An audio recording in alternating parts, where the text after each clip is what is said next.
Hello, Shukri. Do you have an 11 for us? Hello, Telford. Yes, I have. Would you like to hear it? Yes, please. The 11 in batting order will be Elgar, Markram, Dezorzi, Bavuma, Rickelton, yes, Rickelton, 5, Klaassen 6, Vian Mulder at 7, Simon Harmer at 8, Keshav Maharaj at 9, Gerald Kutsia at 10, and Kagiso Rabada at 11. Shooks, it seems Keegan Peterson's not in that 11. Could you tell us a little bit just about how he's progressing and maybe what you thought of him at 5 and sort of what's the next steps for him as a Test cricketer? As you would rightly say, he's not in there. I still think his best position might be 5 going forward in terms of the way he plays. But again, this Test batting unit is still a work in progress. So, but hopefully by design and not stumbling on something, we're gonna get the right mix. So I still feel going forward, Keegan's got a bigger role to play in the middle order rather than at the top order. Rickelton deserves his crack at it.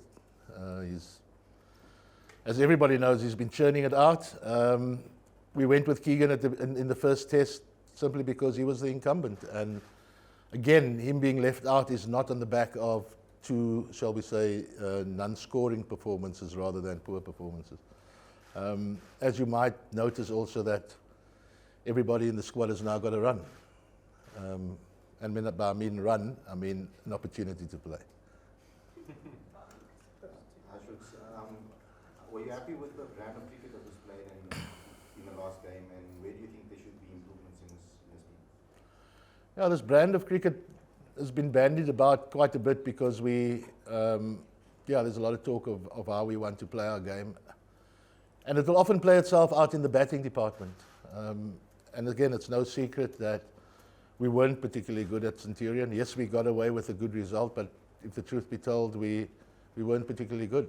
The West Indies were good, and the wicket was tough, but doesn't then mean that we just roll over as we did the other day and have done in the past. So,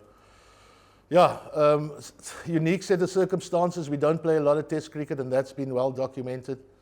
So I've got to find novel ways of finding out a little bit more about these guys. So if it then plays itself out in giving everybody a go and see how they react, and then hopefully through the year we create other opportunities, then so be it.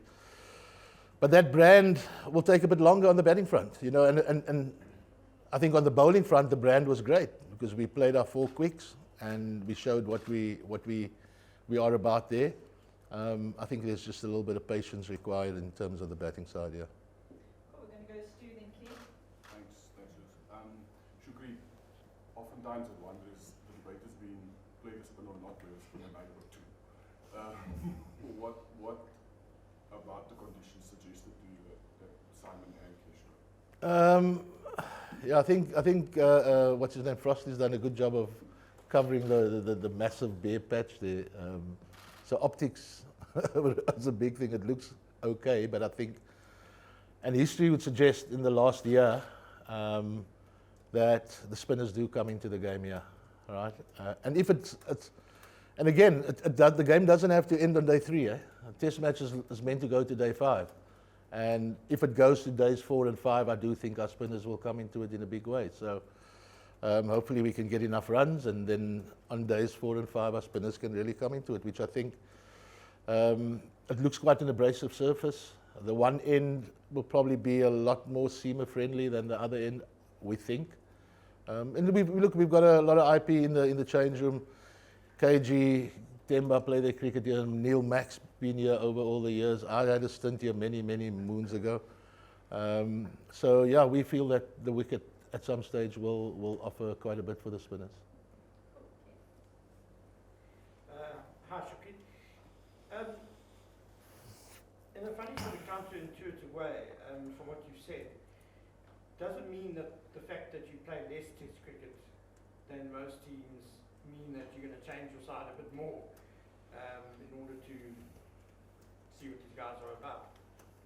No, look, I mean, this is also not just changing the side for the sake of changing a side. I think we all know that Anna's been ruled out.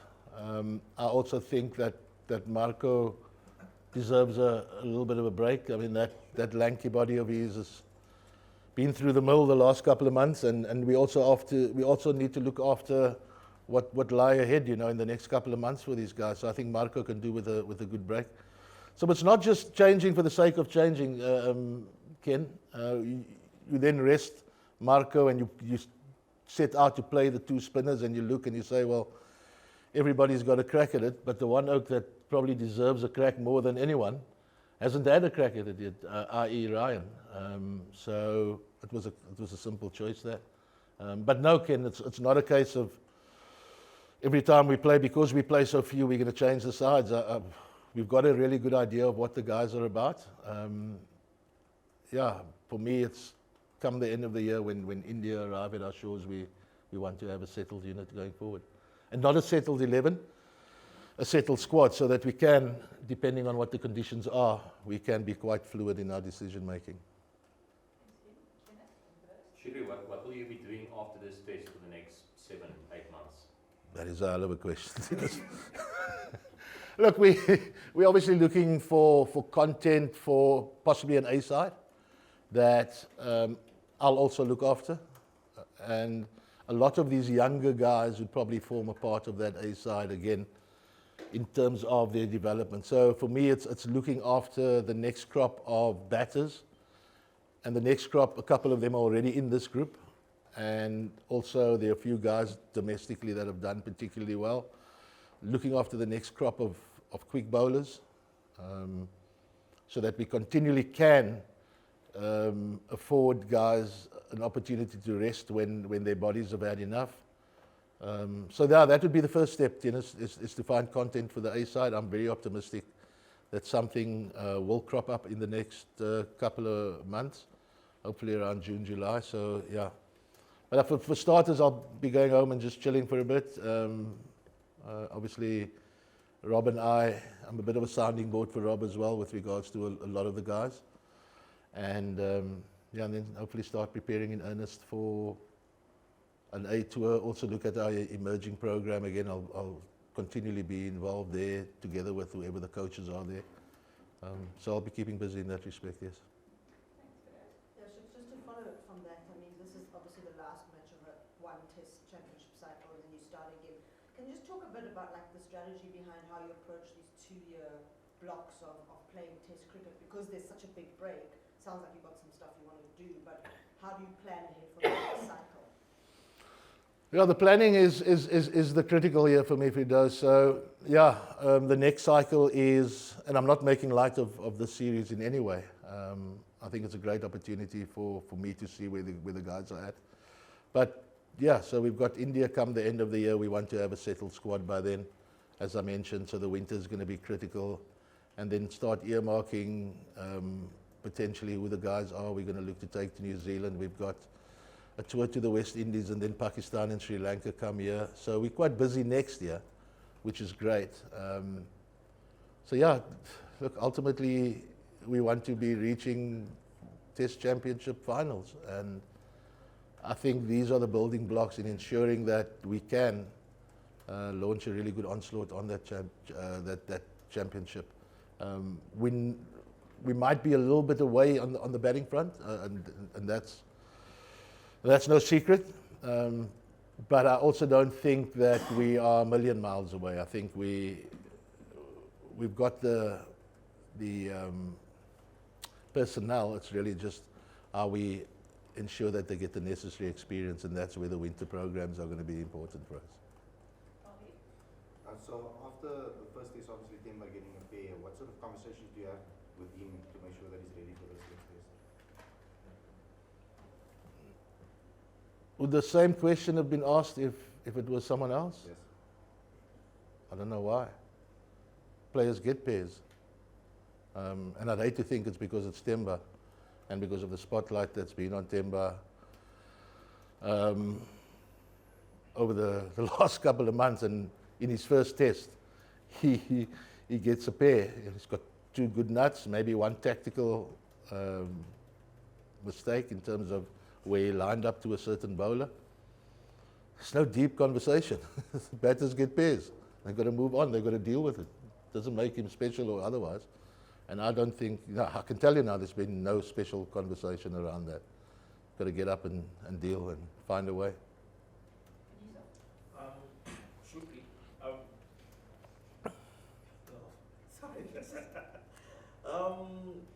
especially with the gap in test matches, what are the chats with a guy like Dean, for example, who is still a key member of the side, but also at some point with the gap in test matches, the longevity of a career then starts to be a question that will be posed? Yes. In fact, we had that conversation as recently as yesterday again. So, yes, it's really just, we're going to have to obviously see how Dean's winter looks like. Hopefully he can find a gig in the county scene that will keep him ticking over. And then come the start of next season, see where everyone's at, not only Dean. And ultimately, if we feel that, irrespective of the age or experience, if the player is good enough and still performing, then he'll still form part of our squad, you know. But it's a real question, and it's a real concern for guys like Dean who don't get to showcase their talents as much as some of the other guys do. We'll have to just wait and see how that pans out, Kanisa. Also, we're going to go tennis, Ken, and then rapid for those. Shukri, you spoke a lot about when I can't remember when it was, but you spoke about Aiden and you being one of the guys that fully backs him, and then he comes out and scores a century in his first game. Have you guys sort of developed a relationship, and do you feel that he's really reacting positively to the sort of chats you're having, or is it just that you always knew he could do that and he went out and showed it?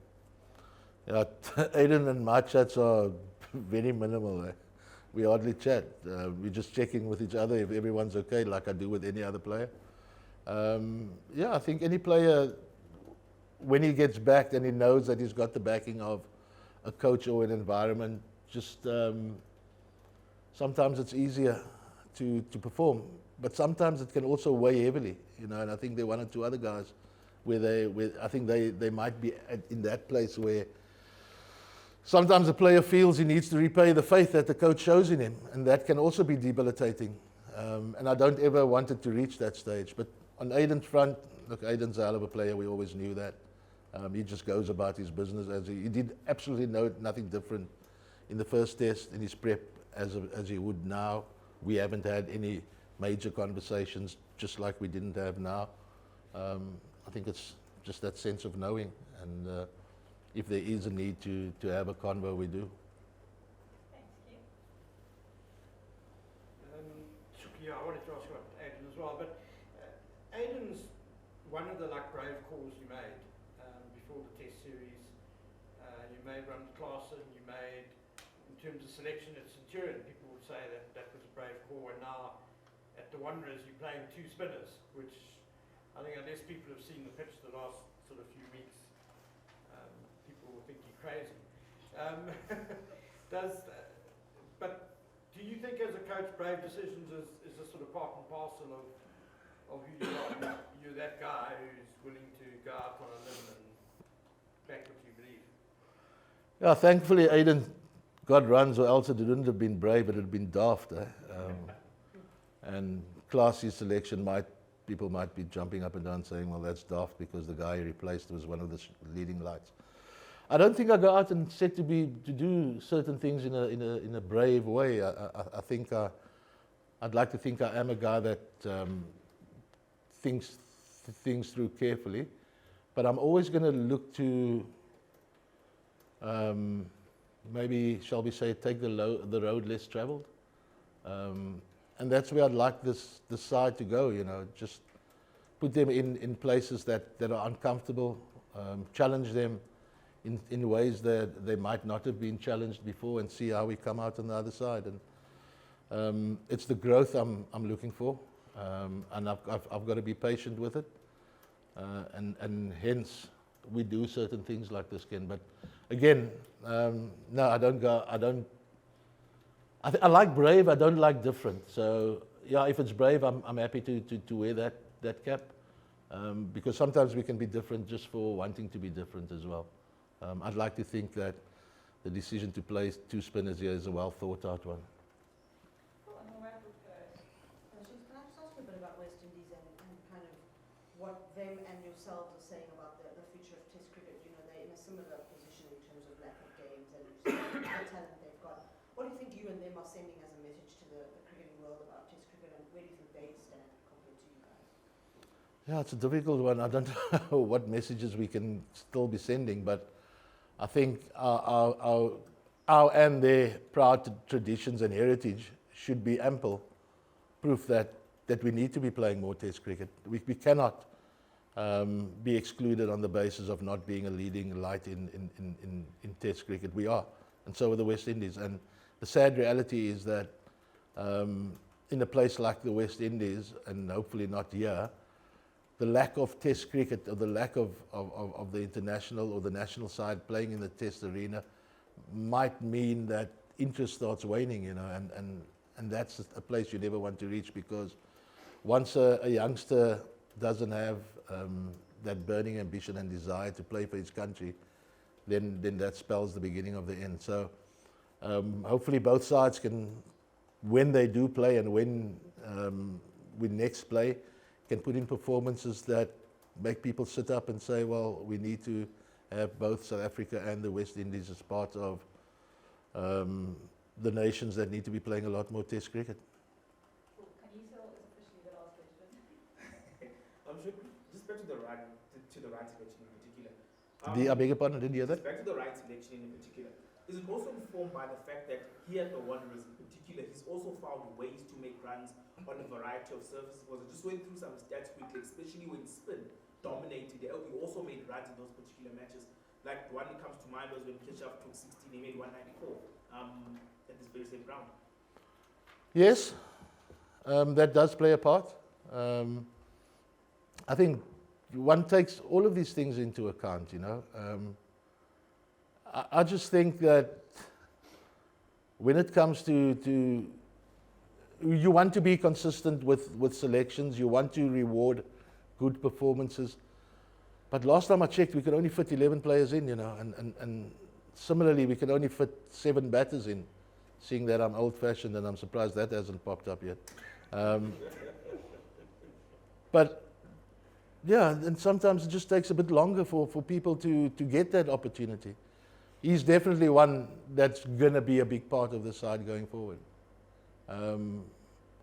That's not a brave call, Ken. That's just me saying that I'd like to think he's going to be one of those guys through performances at domestic level, knowing the character he is someone that we can start building our Test side around, you know. So, yes, opportunity didn't come first up, and it's not a once-off opportunity.